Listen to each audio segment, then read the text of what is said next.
prejav vďačnosť za úplne všetko, čo vo svojom živote máš, za celého samého seba, za všetkých okolo teba.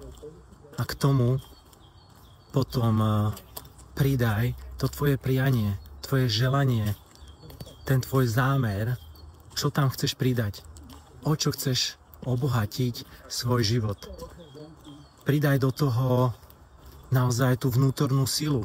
Precíť to so svojím srdcom a manifestuj tak, že si to naozaj začneš vizualizovať. Vizualizácia, pocity toho, že už to máš, precíť to. A nezameriavaj sa na to, že chceš veľa peňazí, alebo že čo si za tie peniaze kúpiš.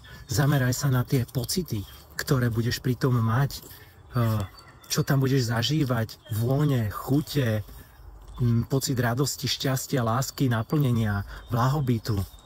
No a potom je dôležité naozaj vykročiť, spraviť ten prvý krok a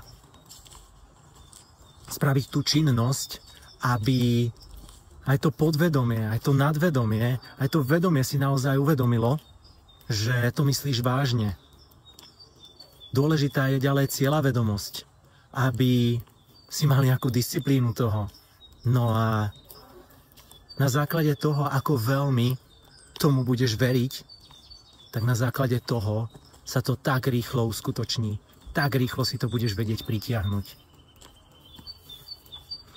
Teším sa na to, ako mi to zozdieľaš a dáš mi vedieť, čo si pritiahol, čo si zmanifestoval a čo sa ti podarilo vo tvojom živote zlepšiť a tým sa posunúť v radosti, šťastí, láske na ďalší level tvojho bytia.